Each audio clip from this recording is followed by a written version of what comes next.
नमस्कार, सी न्यूज भारत में आपका एक बार फिर से स्वागत है। यूपी में लोकसभा चुनाव के चौथे चरण को लेकर जंग तेज हो गई है।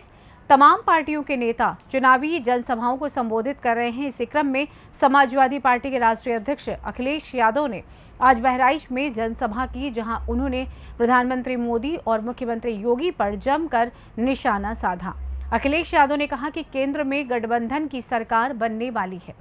इस डबल इंजन की सरकार में अभी से एक इंजन गायब दिख रहा है। आइए सुनाते हैं उन्होंने और क्या कुछ कहा। एमएसपी का कानून अधिकार मिलेगा।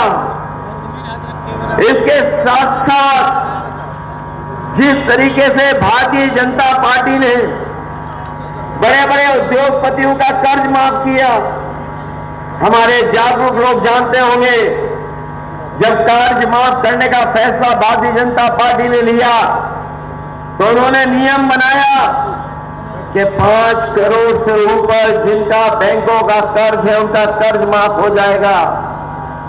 ये बीजेपी के लोगों ने जानबूझ करके नियम बनाया, और नियम इसलिए बनाया कि वो किसानों का कर्ज माफ ना हो पाए। जो बड़े बड़े उद्योगपति थे जिनका 5 करोड़ से ऊपर बैंकों का कर्ज था, उनका 16 लाख करोड़ का कर्ज माफ कर दिया। 16 लाख करोड़ कर्ज माफ कर दिया। हमारा किसान जिसका केवल लाखों में कर्ज है, वो देखता रह गया, निराश हो गया। इस सरकार ने हमारे किसानों का, गरीबों का, लाखों का कर्ज माफ नहीं किया। दीवारें बनवा दी, आरसीसी की बोर्डर लगवा दिए, टीलें लगवा दी। अगर कोई ट्रैक्टर में जाकर के डीजल भरवाना चाहता था तो ये सरकार उससे डीजल नहीं भरती थी, क्योंकि दिल्ली ना चला जाए किसान।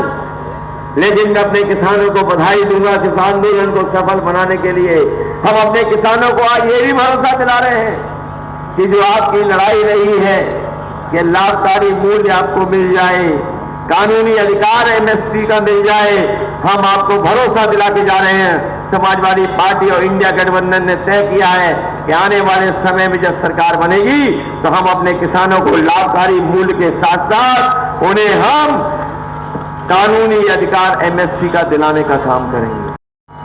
हमारे किसान भाई भी आए होंगे, उनके परिवार के सदस्य लोग भी हैं, नौजवान उनके परिवार के हैं।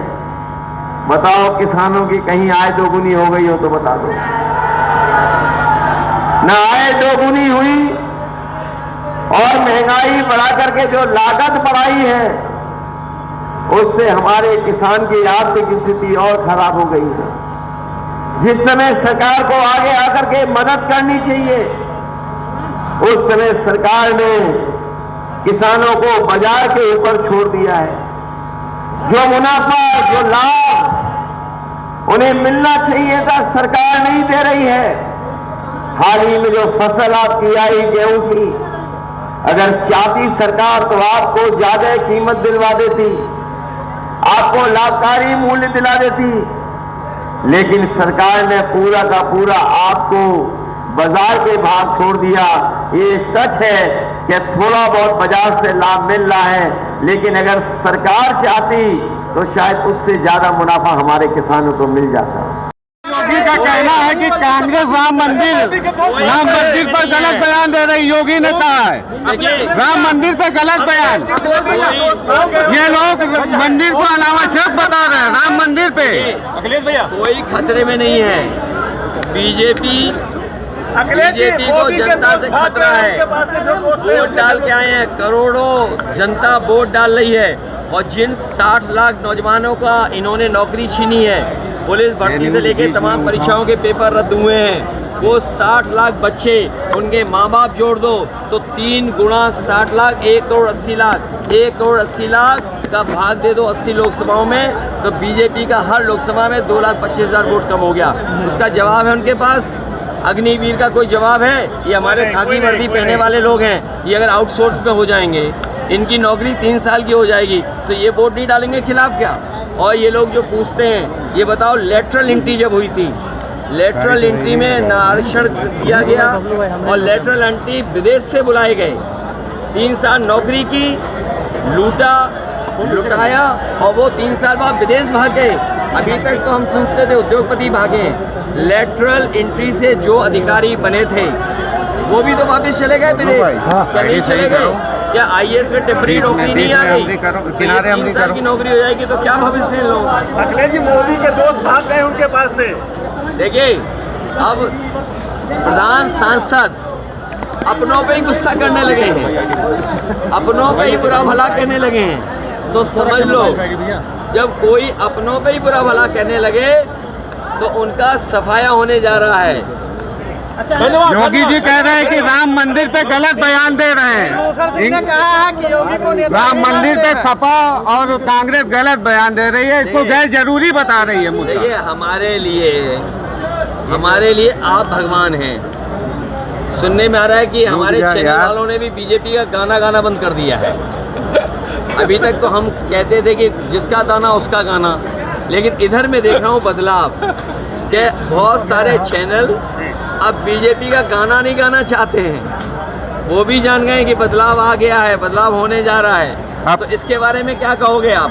कितनी सीटें यूपी में लेके आ रहे हैं आप? एक पे लड़ाई है, बल्कि 79 इंडिया गठबंधन जीत रहा है। आपके प्रत्याशी खरीदने अब की बार 400 पार पे क्या कहेंगे?